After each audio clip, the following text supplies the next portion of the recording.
నమస్తే అండి అందరికీ. అందరూ బాగుండాలి, అందరిలో మనము ఉండాలి. తెల్లవారుజామున పూజ చేసేసాను. ధనుర్మాసం స్టార్ట్ అయిపోయింది కదండి.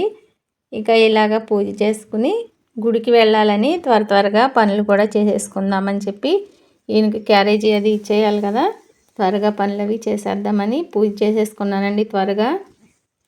అప్పటికి టైం వచ్చేసి 6 అయిపోయింది. గుడిలోనేమో 6:30 కల్లా స్టార్ట్ అయిపోయి పూజ కూడా ముగింపు అయిపోవస్తుంది. ఇక అంతకు లోపే వెళ్ళాలని చెప్పి త్వరపడుతున్నాను. ఇంకా ఇదిగోండి బయట తులసమ్మ తల్లి దగ్గర పీట పెట్టాను కదా, ముగ్గు వేసినా కూడా ఆ నీళ్ళల్లో కలిసిపోతుందండి. అందుకని చెప్పి నేను అంతగా చూపించలేకపోతున్నాను. ఇదిగోండి వాకిట్లో ముగ్గు కూడా సంక్రాంతి నెల పెట్టారంటే ఇక ముగ్గులు నాకు పెద్దగా ఏమీ రావండి. కొంచెం చిన్నగా గీతల ముగ్గులు అట్లా వస్తూ ఉంటాయి. అవే వేసి మీకు చూపిస్తూ ఉంటాను. ఇది తడిగా అలా కనిపిస్తుంది కానీ ఎండితే తెల్లగా ఉంటుందండి ముగ్గు, భలే బాగుంటుంది. ఇంకా ఈయన నేను గుడికి వెళ్ళి వచ్చేసాము. ఇక ఈయన బయలుదేరారండి. ఇది నిన్నటి వీడియోనండి. నేను అంటే పూజ చేసిన వరకు పొద్దున్నే వీడియో తీశాను. ఈ దండలు పూలమాల అల్లుతున్నాను కదా, ఇదంతా రాత్రి వీడియో అనమాట. మార్కెట్కి వెళ్ళి పువ్వులు తీసుకొచ్చారండి, అన్ని రకాల పువ్వులు తీసుకొచ్చారు. ఇంకా కొంచెం దండ అల్లేసి గుళ్ళో ఇద్దామని చెప్పి ఇలాగా అల్లుతున్నాను అనమాట. చామంతులు గులాబీ పూలతోటి అప్పుడప్పుడు ఇట్లా ఇస్తూ ఉంటానండి. చాలా మంచిది కదా, ఎందుకంటే పూల మొక్కలు ఉన్నవాళ్ళు మొక్కలు మంచిగా పూస్తాయి కదా పువ్వులు, వాళ్ళైతే ఆ రోజు కోసేసి దండలు అల్లేసి ఇస్తారు. నాకు అట్లా పూల మొక్కలు ఉన్నా కూడా ఇంట్లో పూజకే సరిపోతాయి. గుళ్ళో ఇవ్వాలంటే మాత్రం మార్కెట్కి వెళ్ళే తీసుకొస్తారు. ఈయన చాలా తాజాగా తీసుకొస్తారు పువ్వులు, చాలా బాగుంటాయి. అందుకని చెప్పి వీలైనప్పుడల్లా ఇట్లాగా మాలలు అల్లి ఇద్దామని చెప్పి నిర్ణయం తీసుకున్నాను. ఇంకా నేల మీద వేయకూడదు కదా పువ్వులు, ఒక క్లాత్ వేసి ఆ క్లాత్ మీద వేసుకుని ఇంత మాత్రంగా అల్లుతున్నాను అనమాట. భలే బాగున్నాయండి, చాలా తాజాగా ఉన్నాయి చామంతి పువ్వులు. తెల్ల చామంతి అయితే చాలా బాగున్నాయి. రోజుకొక దండ వచ్చినంత వరకు, ఈ పువ్వులు నిండుకునేంత వరకు రోజుకొక దండ అట్లా అల్లి ఇద్దాంలే అనుకుంటూ ఇంకా ఈ రోజుకి ఈ మాత్రంగా ఒక దండ అల్లానండి. శ్రీకృష్ణ భగవానుని ఆశీస్సులు మనందరిపైన ఉండాలని చెప్పి మనస్ఫూర్తిగా కోరుకుంటున్నాను. మీ అందరికీ కూడా మరీ ధన్యవాదాలు తెలియజేసుకుంటున్నానండి. మన ఛానల్ని ఇంతగా సపోర్ట్ చేసి సబ్స్క్రైబ్ చేసి నన్ను ముందుకు తీసుకువెళ్తున్న మీ అందరికీ మరీ ధన్యవాదాలు తెలియజేసుకుంటున్నానండి. ఇలాగే మన కుటుంబం ఇంకా పెద్ద కుటుంబం అవ్వాలని చెప్పి మనస్ఫూర్తిగా కోరుకుంటున్నాను. ఇంకా ఈ నెలంతా ధనుర్మాసం పూజలు, రోజు తెల్లవారుజామున వెళ్ళాలే కానీ ఓపిక చేసుకుని ఇంట్లో పని అంతా చేసుకుని వెళ్ళాలే కానీ చాలా బాగుంటుందండి. మా పూజారి గారు చాలా బాగా పూజ నిర్వహిస్తారు. దేవుడికి కైంకర్యాలు, పూజలు, పుష్పార్చనలు, గోత్రనామాలు ఇవన్నీ కూడా చేస్తూ పారాయణ కూడా మాతో చేయిస్తారండి. తిరుప్పావై పారాయణం రోజుకొక పాసురం చొప్పున చేపిస్తారండి మాతో. 30 రోజులకి రోజుకొక పారాయణం చొప్పున మాతో కూడా అనిపిస్తారు. ఇంకా ఇదిగోండి ఈ పూలమాలలు అల్లేసిన తర్వాత పప్పు నానబోసాను, ఇడ్లీకి వేద్దామని చెప్పి ఇడ్లీకి పప్పు కడిగేసి ఇలా వేసేసానండి. నేను కొంచెం పొట్టుగానే కడుగుతూ ఉంటాను.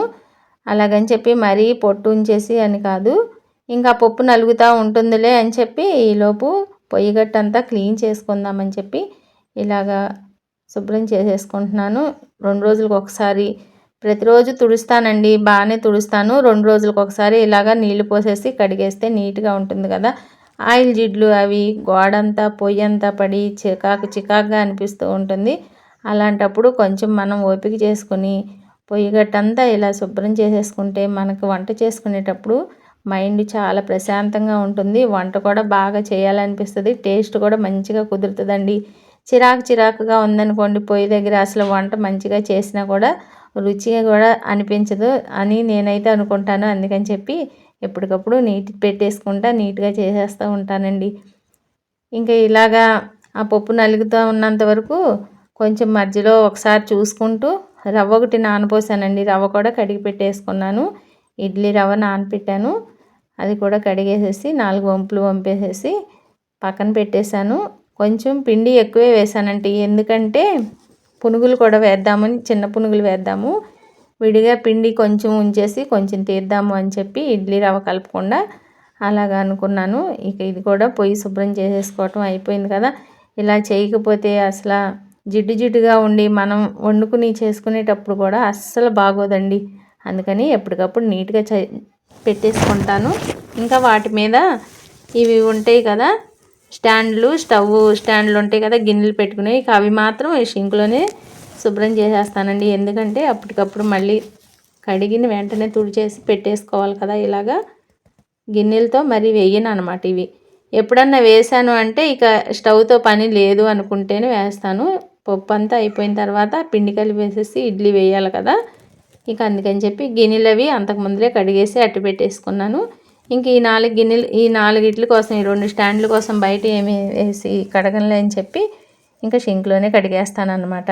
ఇదిగోండి, ఇక ఇంతలో స్టవ్ క్లీన్ చేస్తూనే పప్పు కూడా నలిగిపోయింది. అటు ఆ పని చేసుకుంటుంటే ఇటు ఈ పని, 2 పనులు ఒకేసారి అయిపోతున్నాయి కదా. కొంచెం పిండి ఉంచేసి కొంచెం పిండే తీస్తున్నాను. ఏమంటే ఇది ఇప్పుడు తీసే పిండి ఏమో ఇడ్లీలోకి వేసుకుంటాను. కొంచెం గ్రైండర్లో ఉంచేసి కొంచెం సేపు నలగనిస్తాను. ఆ పిండేమో చిన్న పునుగులు వేసుకుందాంలే అని చెప్పి విడిగా తీసుకోవటానికి ఉంచాను. ఇదిగోండి, ఈ మాత్రంగా ఉంచాను అనమాట. అది కొంచెంగా కనిపిస్తుంది కానీ అది నలిగితే కొంచెం ఎక్కువ పిండే అవుతుంది. ఈ మాత్రమేమో ఇడ్లీకి వేద్దామని చెప్పి తీసాను. ఇంకా రవ్వ కూడా కడిగి పెట్టేసుకున్నాను కదా. ఇదిగోండి, ఒకసారి పై నీళ్ళు వంపేసేసి కొంచెం గట్టిగానే ఉంది కదా ఇడ్లీ పిండి తీసేటప్పుడు, అందుకని చెప్పి మరీ ఎక్కువగా పిండనండి. రవ్వ ఎక్కువగా పిండితే ఇడ్లీ గట్టిగా పిట్టుగా అవుతుంది. కొంచెం సరిపడినంత లూజు చూసుకుని రవ్వ కలుపుకుంటూ ఉంటే ఇడ్లీ మృదువుగా మెత్తగా అప్పటికప్పుడు వేసుకున్నా కూడా చాలా బాగుంటుందండి. దూదులు లాంటి ఇడ్లీలు వస్తాయి. ఇంకా ఉప్పు కూడా నేను పప్పులోనే నలిగేటప్పుడే వేసేస్తానండి. తీసిన తర్వాత సాల్ట్ కలపటం అట్లా చేయను. పొద్దున్నే కలపటం అలా ఏమి ఉండదు. పిండి ఏమి పులుస్తుంది అని అంటూ ఉంటారు కానీ ఉప్పు వేసినంత మాత్రాన పులుస్తుంది లేదంటే పులవదు అనేది ఏమి ఉండదండి. అందుకని చెప్పి ఇక నేను పప్పు నలిగేటప్పుడే వేసేస్తాను.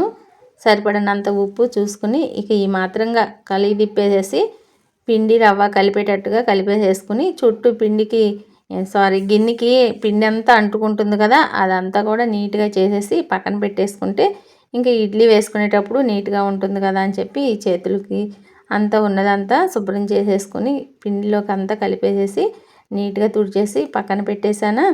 ఇంకా ఇడ్లీ రేకలు అవి తీసేసి ఒకసారి కడిగేసేస్తాను. ఎందుకంటే 2 రోజులు అయింది ఇడ్లీలు వేసి.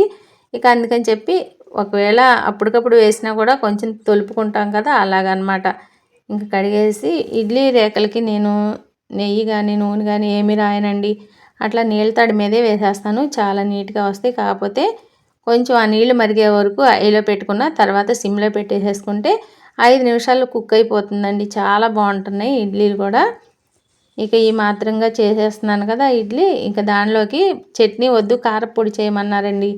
వేరుశెనగ గుళ్ళు వేసి కొంచెం పుట్నాల పప్పు వేసి ఎండుమిర్చిలో వేపేసి 3 కలిపి వేపేసేసి కొంచెంగా లైట్గానే వేపేస్తాను. మరీ ఎక్కువ వేపినా మాడు వాసన వస్తుంది. కారపొడి కొంచెం లైట్గా వేపేసి దగ్గరే ఉన్నాను కదా అని చెప్పి ఐలోనే పెట్టానండి. త్వరగా అయిపోవాలి అని అన్నారని. ఇంకా కొంచెం ఎల్లుల్లిపాయలు అంటే 4 రెబ్బలు ఎల్లుల్లిపాయలు, కొంచెం అంత జీలకర్ర కూడా వేశాను.